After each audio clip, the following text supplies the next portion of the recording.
Good morning, everybody. Today's topic is anemia in pregnancy. How this topic is clinically significant topic, why the anemia is in pregnancy is important topic, and what we should learn after the lecture.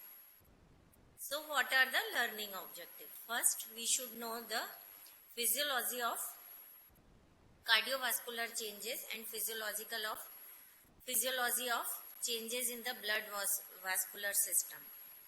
So in pregnancy there is increase in the blood volume, starts in 12 weeks of pregnancy. At 12 weeks of pregnancy it is 15% raised, and as the pregnancy advances it becomes almost double up to the late trimester, that is 36 to 37 weeks of pregnancy. This doubling of the blood volume is because of two reasons. First is because of the increase in the plasma volume, and second, increase in the RBC volume. Plasma volume increases more than the RBC volume. So this increase in the plasma volume and major increase in the plasma volume and minor increase in the RBC, there is a hemodilution. This hemodilution will cause the decrease in the hematocrit, and there is a physiological anemia of pregnancy because of hemodilution, and there is a hematocrit. Why this increase in blood volume is advantageous to the pregnant woman? First, it fulfills the requirement of the utero or pelvis increased circulation or hyperdynamic circulation in the pelvis. The second most common reason, it prevents the decreased venous return at the time of erect and supine position, so patient may not become unconscious. And the third, there is an increased it fulfills the increased nutritional demand to the pregnant woman, and also it prevents the blood loss at the time of PPH. Helps in decreasing the patient may not go into the shock if there is a blood volume is increased. So it is protective to the small amount of blood loss. So these are the four main causes that it prevents it increase in the blood volume is advantageous to the pregnant mother, physiological increase. So this increase and why this topic is common? Because the most common causes of maternal mortality are the direct and indirect causes. Indirect causes mainly eclampsia, preeclampsia, PPH, septic abortion, puerperal sepsis, obstructed labor. But in the indirect causes, the main cause is the anemia. And this anemia in pregnancy is indirectly related to the PIH. If patient has anemic, there is a 35% increase in the chances of PIH. If patient is anemic, she may go into the preterm labor, IUGR, PPH. It cannot tolerate the small amount of blood loss. So she may go into the hemorrhagic shock or hypovolemic shock. So this topic is indirectly related to the maternal mortality. So what are the learning objectives? First, we have to diagnose the anemia in pregnancy. What are the physiological causes? What are the pathological causes? And what is the effect of anemia on mother and fetus? And what are the sign and symptom in pregnancy? How to prevent the anemia in pregnancy? What are the doses of supplementation of oral iron, that is therapeutic as well as prophylactic oral iron dose? Management of anemia during pregnancy according to the first, second and third trimester. What is the management during labor and delivery if the patient comes with severe anemia with cardiac failure? And what are the National Anemia Control Program? And what are the best postpartum contraception?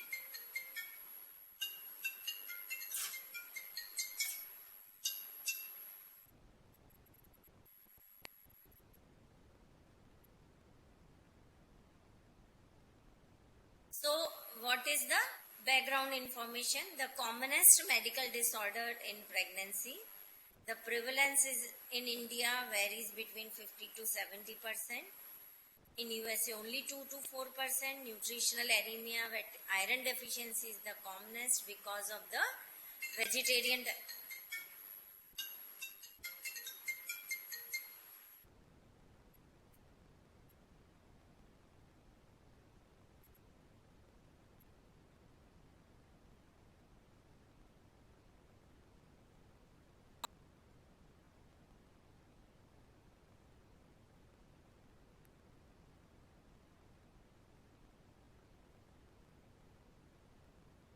because of the vegetarian diet, and also it is important contributor to maternal and perinatal morbidity and mortality related to the direct and indirect cause.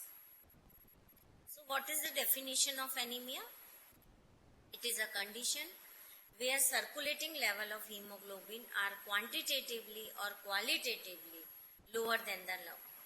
What do you mean by quantitative and qualitative? Quantitative means hemoglobin and qualitative means that is related to the hemoglobinopathies. That is the thalassemia, sickle cell disease, means the adult hemoglobin or that is A1, A2 and hemoglobin F. The percentage of these adult and hemoglobin F is altered in cases of qualitative decrease in the hemoglobin. So, in non-pregnant hemoglobin, the hemoglobin is less than 12 gram. In pregnant women, it is less than 11 and hematocrit is less than 33%. In pregnant women, that is hemoglobin less than 11 gram percent in first and third trimester, and in second trimester, it is less than 10.5% because the hemodilution is most common in the second trimester. What are the ICMR classification of the according to the severity? That is mild, moderate and severe, and very severe it is less than 4 gram.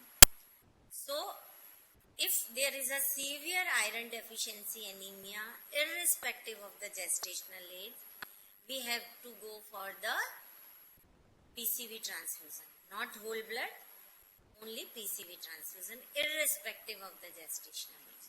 Whether it is a 7 weeks pregnancy, whether it is a 36 weeks pregnancy, we should go for the blood transfusion or PCV transfusion. So what is the etiology or causes of anemia in pregnancy? Usually it is a nutritional anemia or iron deficiency anemia because of the vegetarian diet and pre-pregnancy poor nutrition. So our health program guides us that we should supplement the iron and calcium in the adolescent age group. Besides iron, folic and B12 deficiency is also important. Chronic blood loss due to parasitic infections like hookworm and malaria. Hookworm infestation are more common in non-vegetarian diet, and in Surat the malaria is endemic. Multiple pregnancy and multiparity. In multiparity, there should be minimum of 3 years of duration to second childbirth. If the patient will conceive repeatedly, it may be incomplete abortion, it may be complete delivery, the blood losses continue before the replenishment of the iron stores. So, as the pregnancy multiparity, the indirect causes are the acute blood loss, that is APH and PPH, recurrent UTI, hemolytic anemia in PIH, hemoglobinopathies like thalassemia and sickle cell anemia, and aplastic anemia is, but the picture of aplastic anemia may come into the pregnancy when there is a dimorphic anemia. Iron deficiency may coexist with the folic acid and B12 deficiency. So the blood picture may come as a aplastic anemia because it further regress the bone marrow for multiplication of the RBC. So there is a leukopenia, platelet decreased, and also the picture of the pancytopenia and the aplastic anemia like picture may present due to the nutritional deficiency. What is the pathophysiology of nutrition anemia in pregnancy? There is augmented erythropoiesis in pregnancy. We have already discussed that blood volume increase, that is about 40 to 45% in pregnancy. Specifically in second stage of labor, the cardiac output is just double than the non-pregnant woman. Increase in plasma is more as compared to the red cell mass, leading to hemodilution and decrease in the hemoglobin level, and there is a decrease in the hematocrit. Iron stores are also depleted with each pregnancy. If there is no difference of 3 years, these iron stores are not replenished and patient may become anemic, or pregnancy may unmask the anemia or other hemoglobinopathies. Too soon, too many pregnancy result in higher prevalence of iron deficiency.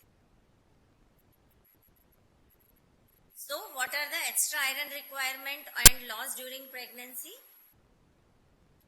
During pregnancy, total 1000 milligram of extra iron is required. 300 milligram for fetus and 50 milligram for placenta. 400 to 500 milligram for increased red cell mass. 250 milligram of iron loss during delivery, and 220 milligram is the basal loss. So, that is the 1000 milligram of extra iron is required in every pregnancy in overall 9 months of duration and after delivery. The red cell mass in 1 ml increase in the RBC volume, there is 1.1 milligram of iron is required. So 500 milligram of iron is increased and the RBC volume is increased as a 450 ml. So as if there is a no iron, so this RBC volume will not increase and there is a decrease in the hematocrit, and volume will not. Why the volume is not increased? Because the RBC size are become microcytic. So if they become microcytic, the blood volume will not increase as proportion to the plasma volume. RBC volume will not decrease, plasma volume increase, and there is continuous hemodilution. And the oxygen carrying capacity of the blood is decreased and hemodilution is there. So if in normal pregnancy we see there is a hemodilution, it is a normal in all pregnancy. This hemodilution will exaggerated if there is a iron deficiency anemia, because the hematocrit will further decrease because of the decrease in the RBC volume, because there is a microcytic hypochromic anemia. If the cells are microcytic, the cell size are less, then the RBC volume is also decreased and the blood volume as compared to the plasma volume. Plasma volume is more increased than the RBC volume, so there is a decrease in the hematocrit. What are the factors required for erythropoiesis? So hemoglobin has a center 4 iron compound as a ferrous form, and there is a 4 protoporphyrin ring, and there is a globin chain. So for requirement, not only iron is essential in antenatal movement. We have to supplement the iron, calcium as well as protein, because the hemoglobin is made up of heme and globin. Heme contains iron and protoporphyrin rings, and globin contains, it is a type of protein. So if you will not supplement the protein, only iron give, it will not compound as a hemoglobin, only heme is formed. So we have to additionally add the globin part also, like means we have to add the protein also. We have to give the high protein diet because of the synthesis of the globin chain, and because of pregnancy is a diabetogenic condition. So we have to give which diet? High protein diet. Other minerals like iron for synthesis of heme, hormones like erythropoietin, thyroxine and androgen. So in patients of chronic renal failure, there is a decrease in erythropoietin and there is a exaggerated anemia in pregnancy. Other trace elements like zinc, that is important for protein synthesis and nucleic acid metabolism, cobalt and copper. Other vitamins like B12 for initial synthesis of RNA, folic acid required for later stage of DNA synthesis. Vitamin C is necessary for conversion of folic acid to folinic acid. It enhances the absorption of iron from small intestine. Pyridoxine B6 is useful as an adjuvant in erythropoiesis, and vitamin A is required for cell growth, differentiation and maintenance of integrity of the epithelium and immune function. So besides the iron, calcium and protein, we would further add the minerals, hormones and vitamins that are essential for the hemoglobin formation. So what are the daily requirement of iron? The daily requirement of non-pregnant women is 2 milligram per day.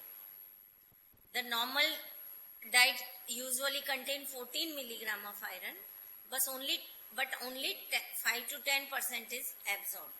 So 1 to 2 milligram in pure vegetarian diet contains. Additional daily iron demand in early pregnancy is 2 to 3 milligram per day, and in late pregnancy it is 6 to 7 milligrams per day. So we have to go for the checking of iron at minimum of 3 times, in the first visit, then at 28 weeks, and lastly at the 36 weeks.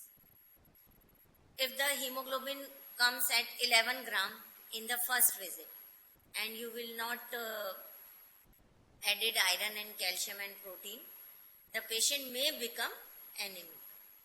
And because the requirement will increase and there is no stores, and the last trimester there is almost double and triple the requirement of iron. That is not achievable by the only dietary sources. So we have to supplement prophylactic as well as therapeutic iron in cases of the pregnant women. So we have to daily supplement the 40 to 60 milligram of elementary iron. That is, it is the elementary iron as a prophylactic dose, only 1 tablet, and only 10%, that is 6 milligram of elementary iron is absorbed during pregnancy. The folic acid requirement is also increased in 400 to 600 microgram per day. The folic acid requirement is increased in cases of previous history of abruptio presenta, previous history of neural tube defect, previous history of H-mole, previous history of cardiac defects. The requirement may come into the 1 gram to 5 gram %.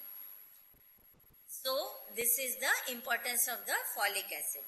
Then that is the vitamin B12 is also deficient. If there is a deficiency of vitamin B12 and you will supplement only the iron, there is a increase in the B12 deficiency. So then there is a subacute combined degeneration of the spinal cord may occur because of the B12 deficiency will aggravate. If there is a pre-existing B12 deficiency and you will supplement only the iron and folic acid, you will not supplement the B12, then it will further aggravate the B12 deficiency and the patient may go into the subacute combined degeneration of the spinal cord. So in our scenario, the vegetarian diet is more common, so we have to combine the B12 injectable or orally also with the iron. So this is the flow chart. That is the daily diet contain 10 to 20 milligram of iron that is absorbed from the intestine, only 1 to 2 milligram of iron. This iron will go into the transport form, that is a transferrin iron. This transferrin iron will go into the bone marrow and started erythropoiesis, 75%. 10 to 20% will remain as a ferritin, circulating ferritin, that is a storage form, and 5 to 15% is absorbed or utilized by the other cytochromes, that is myoglobin, etc. And the loss of iron is per day is 1 to 2 milligram from the desquamation of the epithelium and also the monthly loss of menstrual blood loss. So what are the clinical presentation? It will depend on the severity of the woman, anemia. So what are the high risk women?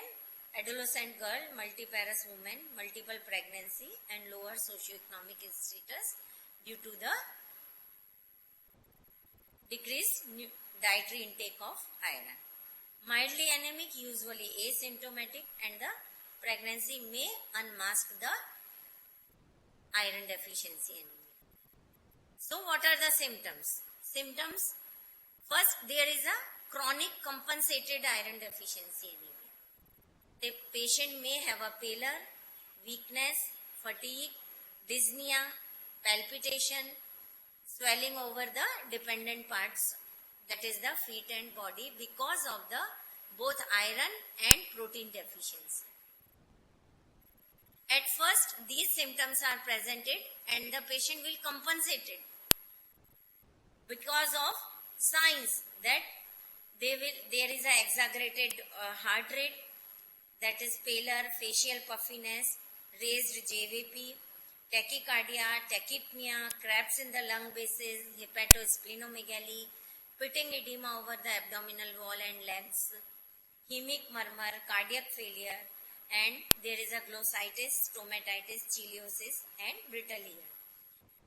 As the chronic compensated anemia is there, the patient may have a chronic symptoms like she may have a glossitis, she may have a decrease in the appetitis, there may have a that is called the Plummer-Wilson syndrome. There is a web-like area at the junction of the esophagus and pharynx. This web-like area is because of patient may complain of the dysphagia. This Plummer-Wilson syndrome is associated with the severe iron deficiency anemia, and patient may present in anemia by the dysphagia also.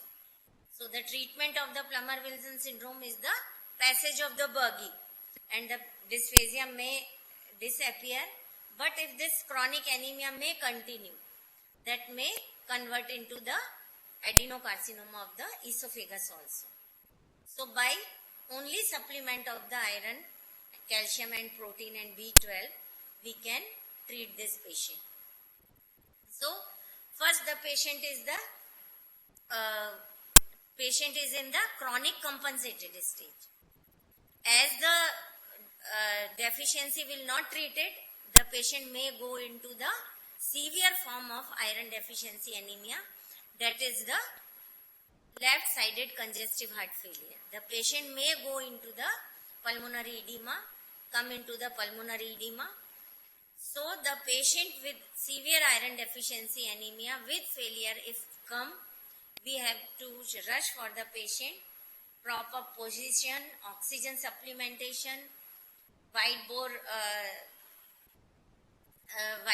cannula should be, and catheterization should be done, and Lasix immediately should be given, restrict the fluids and transfuse the PCV, not the whole blood, with the Lasix, and measure the urine output.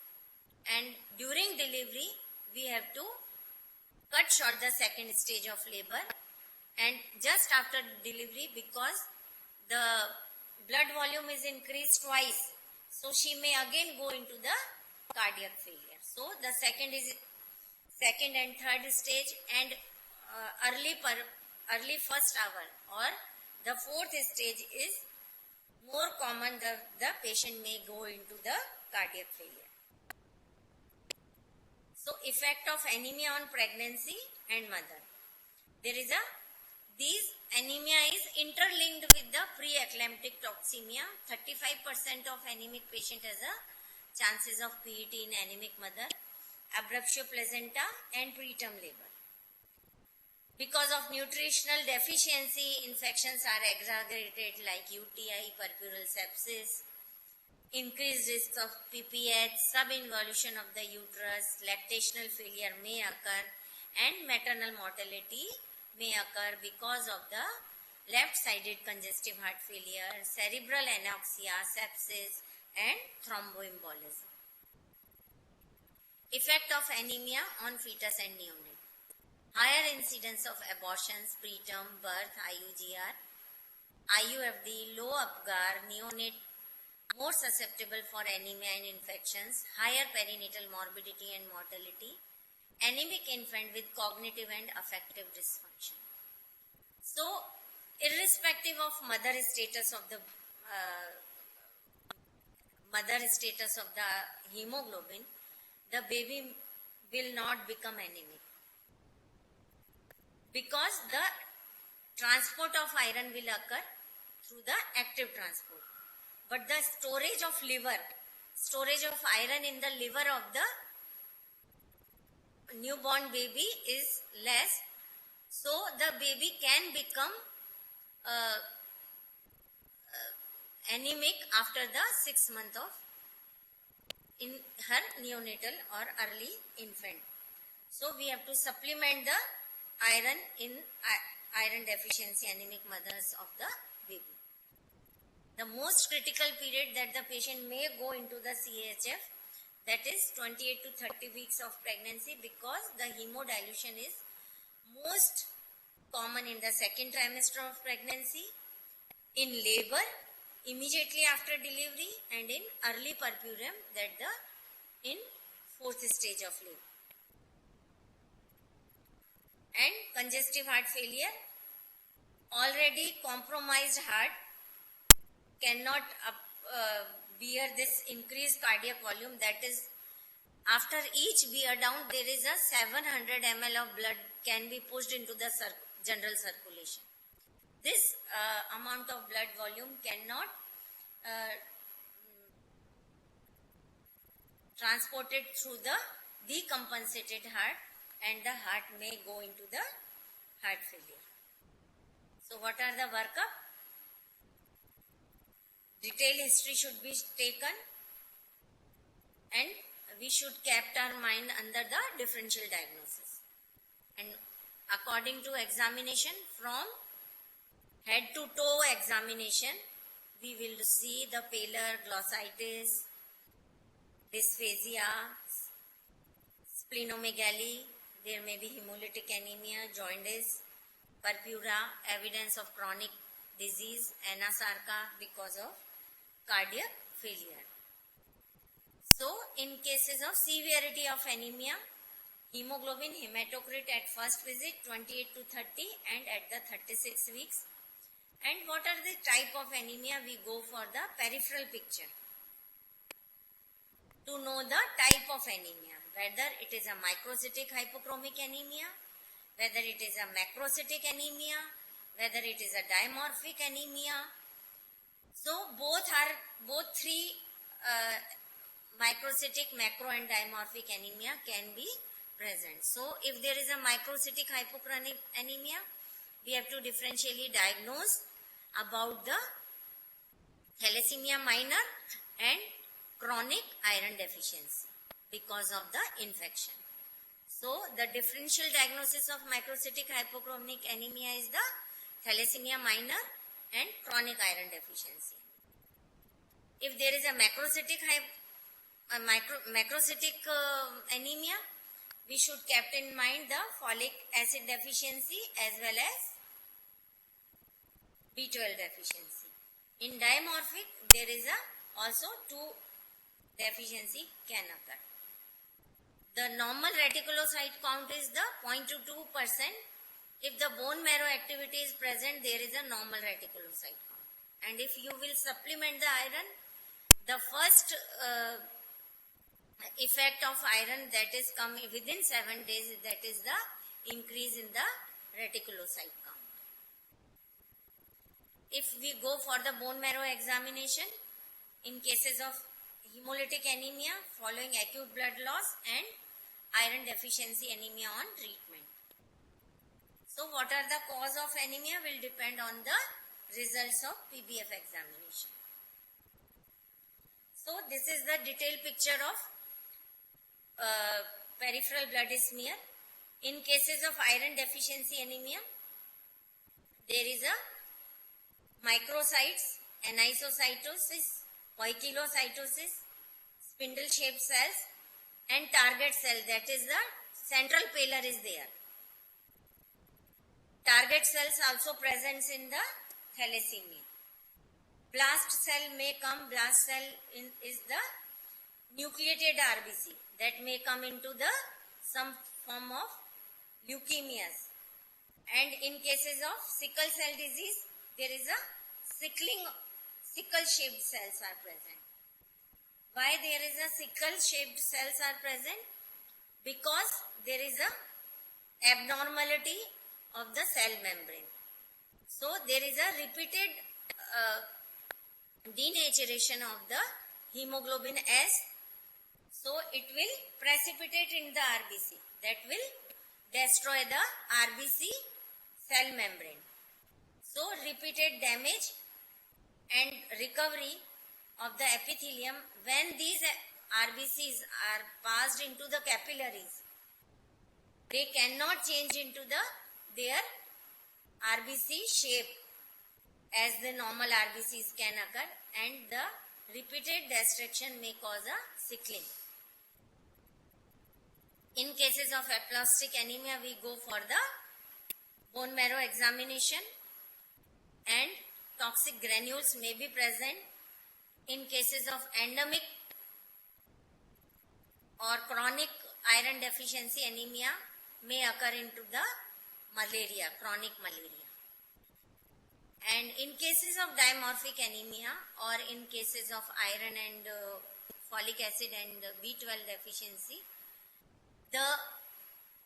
in cases of B12 deficiency, the cytoplasm will grow, but the RBCs and the nucleus will arrest to grow, because the final stage is required for folic acid and B12. So the nucleated RBC can come into the circulation, and in cases of there is a hypersegmented leukocytes that is typical of B12 deficiency. So first we go for the red cell intensity, that is the CBC. The RBC count normal is 4.5. PCV, if it is less than 32%. MCV, mean corpuscular volume, that is into the femtoliter. The range is 85 to 96 femtoliter. If it is more than 96 femtoliter, it is confirmed that it is a macrocytic anemia. If it is less, it is a microcytic anemia. MCH is also decreases and MCHC is decreases, and it is the most sensitive and earliest indices in cases of iron deficiency anemia. Special investigation. Serum ferritin is a storage form of iron that if it is less than 20 nanogram per ml, first there is a storage iron is lost, then the changes in the hemoglobin will come.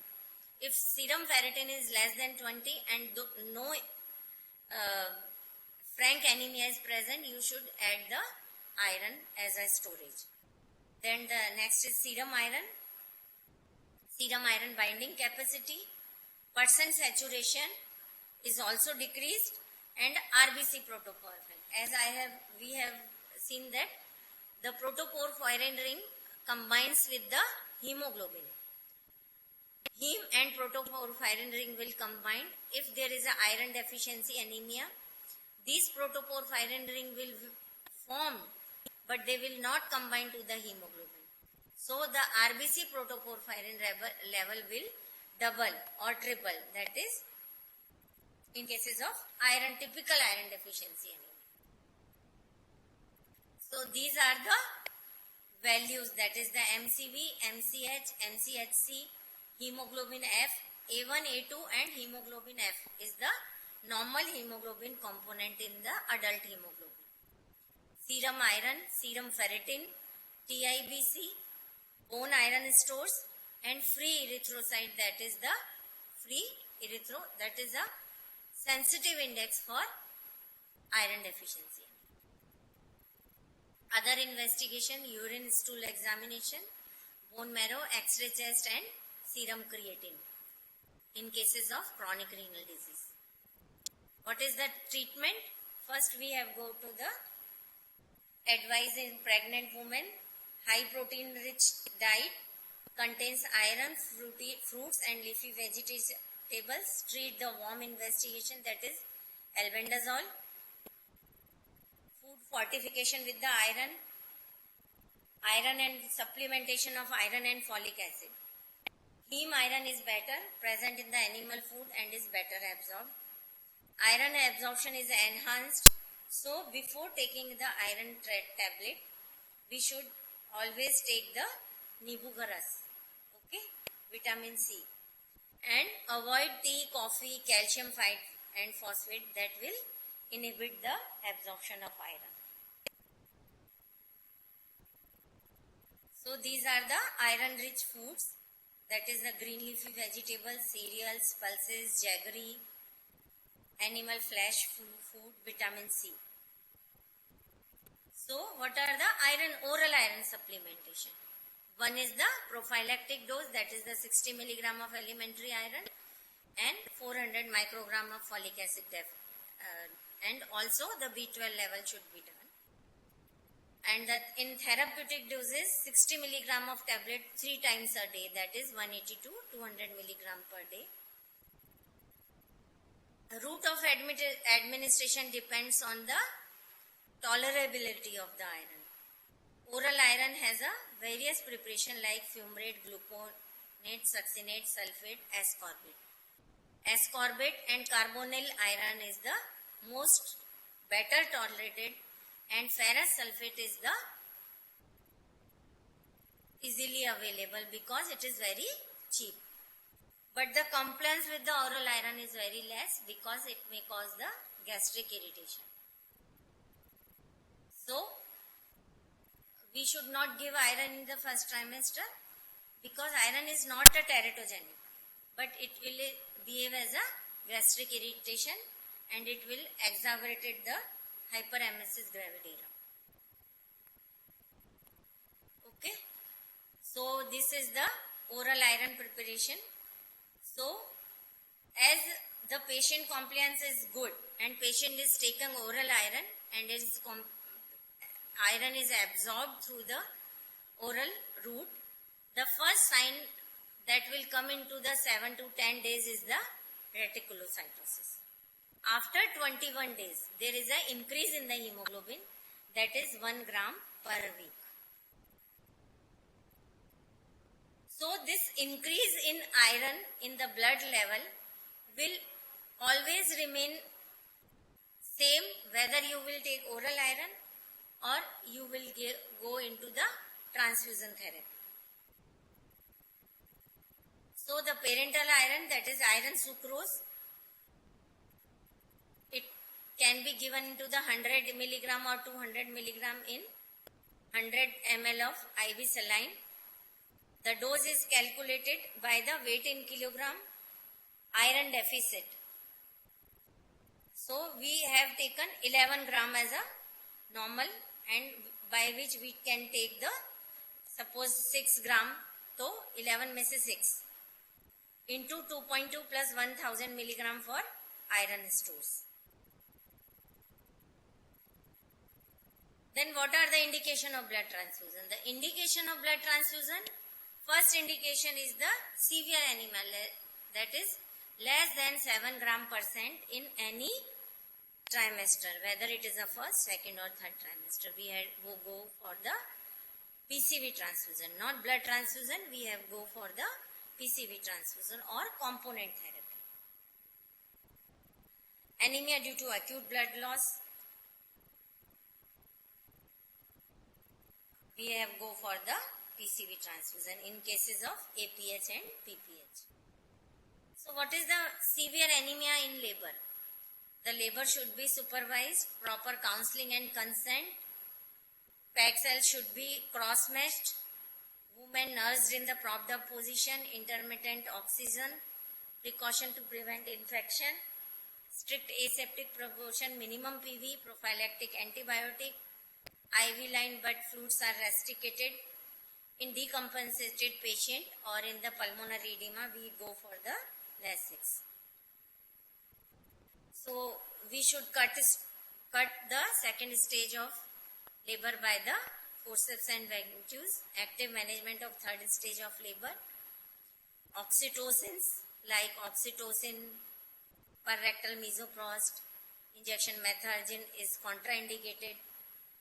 Even normal blood loss cannot be tolerated by the pregnant woman, and IV Lasix 40 mg can be given to decrease the cardiac load. Postnatal care, because of the nutritional deficiency, patient may go into the purpural sepsis or delayed involution. So early ambulation, hematinics, watch for the subinvolution and purpural sepsis, avoid pregnancy at least 2 to 3 years, and barrier methods or IUCD can be inserted in cases if the hemoglobin is 6 gram. So this is all about the anemia in pregnancy. So the take home message is that not only iron and folic acid, iron, folic acid, calcium and high protein diet, and also look for macrocytic anemia, that is the B12 deficiency.